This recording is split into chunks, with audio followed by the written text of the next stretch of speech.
Hello, my name is Valentin Verdier, and I'll be presenting this joint project on estimating marginal emissions.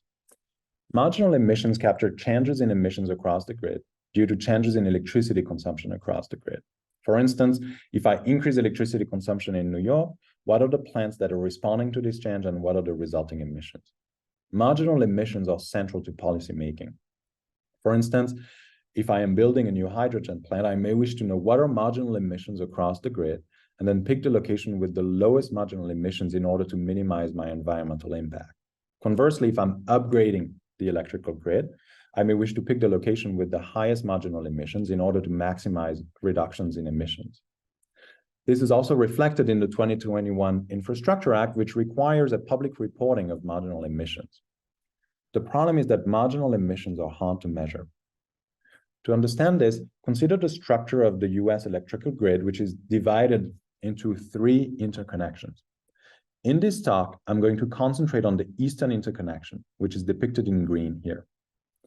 If we are willing to treat this interconnection as a homogeneous unit, a popular approach to estimating marginal emissions is by a simple regression analysis that regresses variation over time in emissions on variation over time in electricity consumption. What you can see from this scatter plot is that this analysis will lead to a very precise fit, and we can simply estimate marginal emissions as the slope of that linear regression fit. In this case, we would estimate marginal emissions of 0.63 tons of CO2 per megawatt hour. The problem is that often we wish to estimate marginal emissions that are heterogeneous across the grid. For instance, we may want to split each interconnection into smaller regions. And for this talk, I'll think of the case where we wish to estimate marginal emissions for New York specifically. The problem with a regression analysis to do so is that New York electricity consumption is only a small part of the total electricity consumption in the Eastern interconnection. And what that means is that a regression analysis is going to be only able to use very little signal in order to identify the effect of electricity consumption in New York on emissions in the broader interconnection. This is reflected in these scatter plots that I'm showing, where on the left-hand side, I'm showing the amount of signal left in order to estimate marginal emissions for New York specifically. And on the right-hand side, I am comparing it to the amount of signal that we had when we were treating the entire interconnection as one homogeneous unit.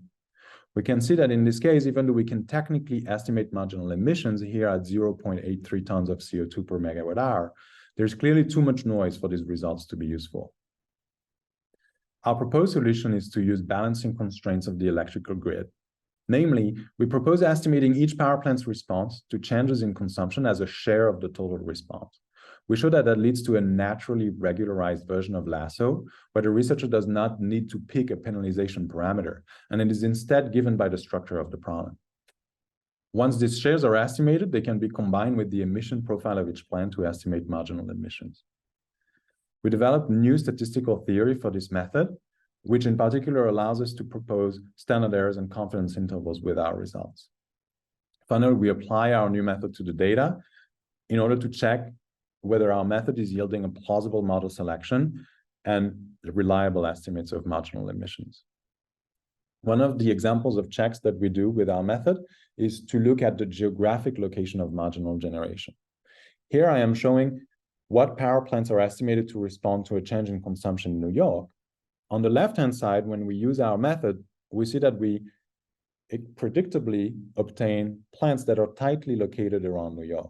Whereas on the right-hand side, when we use an unconstrained OLS regression, we find patterns that are likely a result of noise-dominated signal. Finally, going back to marginal emissions, our method now relies on plant-level data, which is why the scatter plot that I am now showing has a lot more observations than the previous scatter plots I showed. Next to it, for clarity, I'll also show a bin scatter of the same data. In both cases, we see that we now obtain a much more precise linear fit, and we are now able to estimate marginal emissions in New York at 0.58 tons of CO2 per megawatt hour with an estimated bias of 0.043 and standard errors of 0.04. In summary, our results show that regression approaches to estimated marginal emissions can be salvaged by a natural regularization. Our recommendation is supported by new theory and empirical results. Feel free to email with questions, and a working paper will be coming online soon.